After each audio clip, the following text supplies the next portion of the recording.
Bismillahirrahmanirrahim. Assalamualaikum warahmatullahi wabarakatuh. Pada kesempatan kali ini kita akan belajar di kelas 7 bab yang ke-9, yaitu materi memupuk rasa persatuan pada hari yang kita tunggu.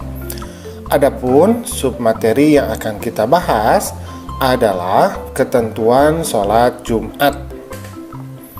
Tetapi sebelumnya, bagi kamu yang belum subscribe, silahkan subscribe dulu ya. Pencet tombol like, kemudian share channel Guru Cerdas agar channel ini dapat terus berkembang dan memberikan manfaat bagi kita semua.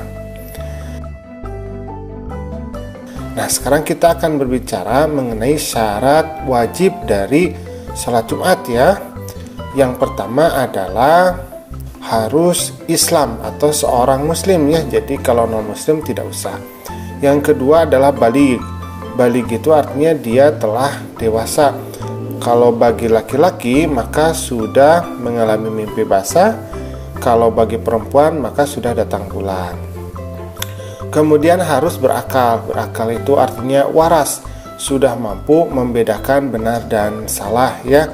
Kalau misalkan anak kecil itu masih belum wajib ya, tapi hanya sunnah saja belajar untuk melaksanakan sholat Jumat kalau masih kecil ya.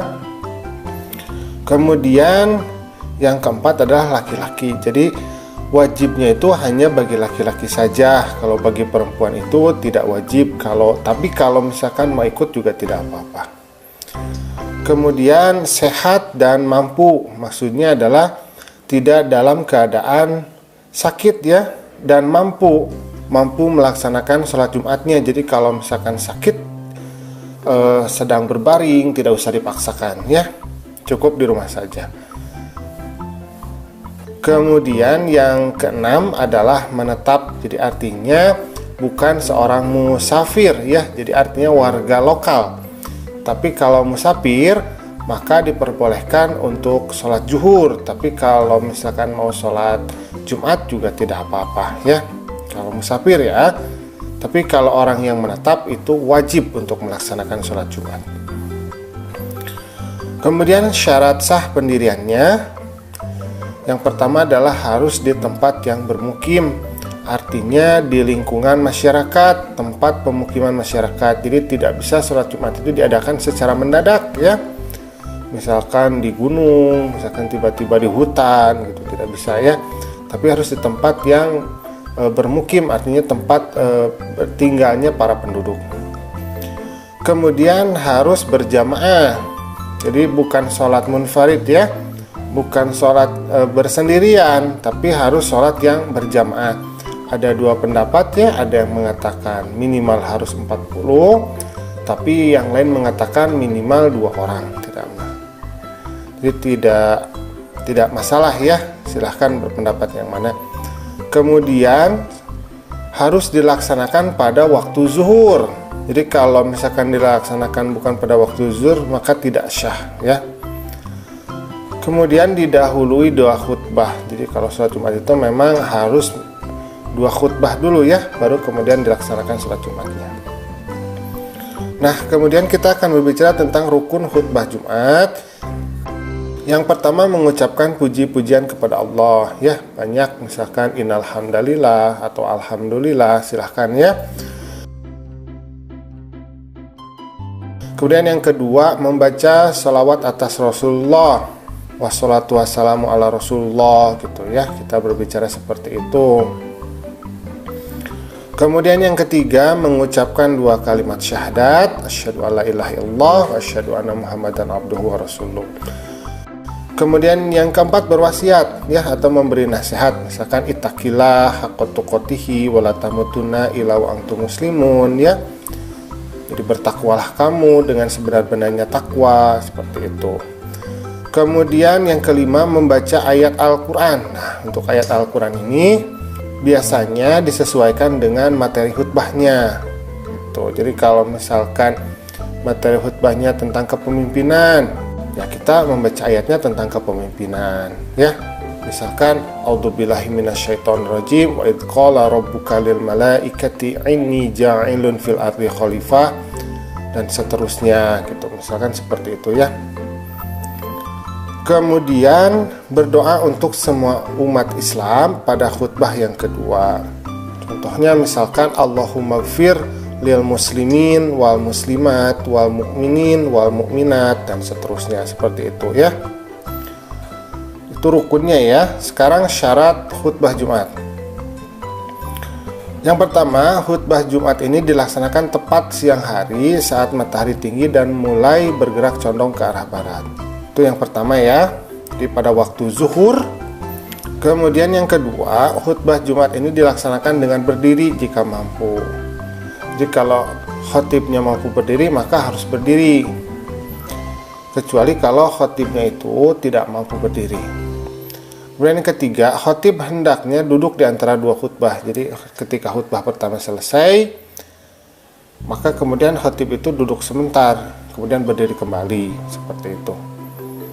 Kemudian khutbah disampaikan dengan suara yang keras dan jelas. Jadi memang kalau pada masa sekarang sudah ada mikrofon ya, maka tidak jadi masalah. Tapi memang harus jelas dan keras gitu. Yang kelima, khutbah ini dilaksanakan secara berturut-turut, jarak antara kedua-duanya. Jadi antara khutbah yang pertama dengan khutbah yang kedua itu harus berturut-turut, jadi jedanya jangan panjang gitu. Kemudian khotib juga harus suci dari hadas dan najis ya. Kemudian juga khotib harus menutup aurat, jadi memakai pakaian untuk sholat ya yang selayaknya, yang sopan dan menutup aurat. Kemudian sekarang kita akan berbicara tentang sunnah sholat Jumat. Nah, yang pertama sunnahnya itu adalah khutbah dilaksanakan di atas mimbar atau tempat yang tinggi. Jadi posisi khotib itu lebih tinggi daripada posisi para jamaah. Nah, kemudian khutbah ini disampaikan dengan kalimat yang fasih, terang dan mudah dipahami. Jadi kalau misalkan ketika khutbah boleh menggunakan bahasa daerah, boleh juga menggunakan bahasa Indonesia. Karena intinya khutbah adalah materi itu tersampaikan kepada para jamaah, maka kita harus menggunakan bahasa yang dipahami oleh para jamaah. Ya. Kemudian yang ketiga, khotib menghadap ke jamaah sholat Jumat. Jadi khotib harus menghadap ke jamaah ya, tentu saja.